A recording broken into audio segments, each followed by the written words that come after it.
Hate to say I told you so.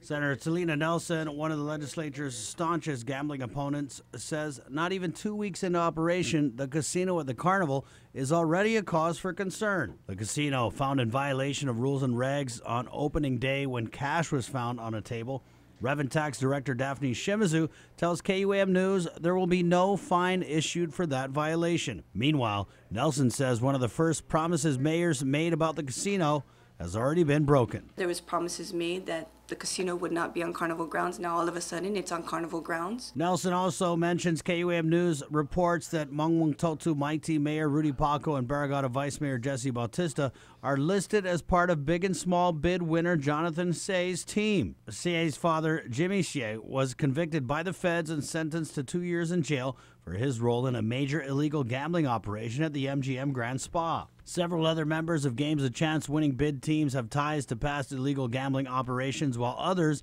like Suo Gyo Kwan, have been fined for prior Liberation Casino violations.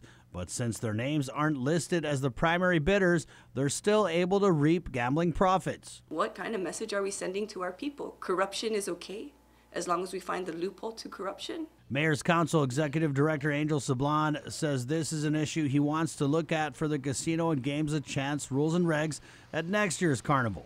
I'd like to revisit it and make it even more stringent if we have to. But if Senator Nelson has her way, mayors shouldn't get too far ahead of themselves in planning for gambling at next year's Liberation festivities. I'm going to fight that they don't have any casino again next year. Nelson, meanwhile, also says mayors like Paco and Bautista shouldn't be part of a bidding organization. Sablan maintains that Paco and Bautista won't share in any profits made at the carnival, but their names are right there in black and white as being responsible parties for the big and small winning bid. And Sablan says it's not a conflict of interest. I don't think so. I don't think they're gamblers either. They're just there to support. They're part of that organization that has to bid. So Mayor Paco and Vice Mayor Bautista are part of the Jonathan Seay's organization? Yes, yes.